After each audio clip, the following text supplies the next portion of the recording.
Alright, baba makadi. Ndiko makadi. Tiri nani mukoma makadi. Ndiko. Beta. Alright, mungada kuzivisawo muri Zimbabwe kuti munonzani.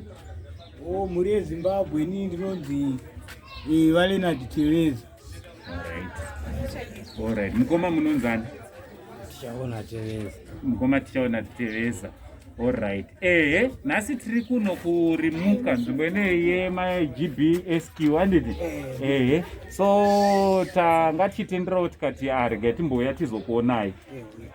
Taona mukoma tichaona mafambiro amuri kuita chii chakaitika kuti muzofamba muchidaro mukoma?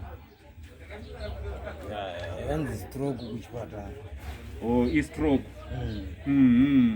So manje neupenyu munorarama sei panguva inoyi?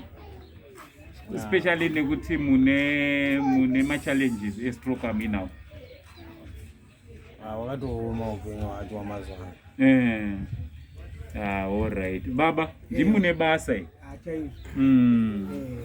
Muri kugonawo sei upenyu, especially pakuti zvekurarama nazvo chingava chikafu zvekupfeka?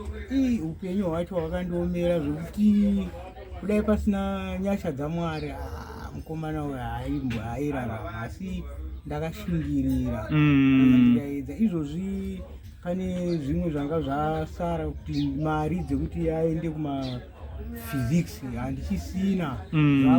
Zvakutora mari dzakawanda. Ndotoda ndaona munhu angandibatsire kune mari yekuti anoitwa roko negumbo rasara zvaiva pari zvinhu zvakanaka.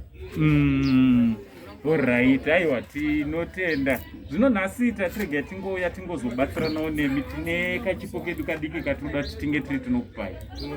Pakanaka. Alright, regai tiite tiuye nako kachipo kacho. Alright, so baba namukoma tine kachipo kedu kafood hamper kadiki zvako, asi tinokumbira kuti mungokagamuchira. Tinasahura wedu mukuru ari kuUK vanonzi veChawa Healthcare. Chawa Healthcare vari kuUK ndo vakatenga grocery rimwe, ndo vatituma zvakare kuti tiuye tizokusiirawo grocery iri kuti munge munobatsirika pamwe kwemazuva mashoma.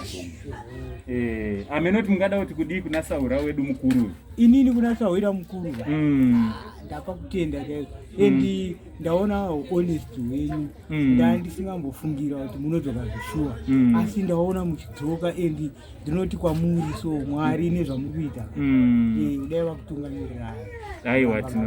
Aiwa tinotenda. Ndanga ndane nzara panapa ndotomboona kuti ndatombozawo.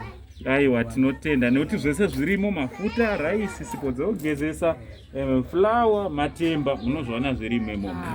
Ndatenda chitenda maita basa. Aiwa tinotenda. Nemo tinokutendai nekubvumawo kugamuchira chipo chedu ichi.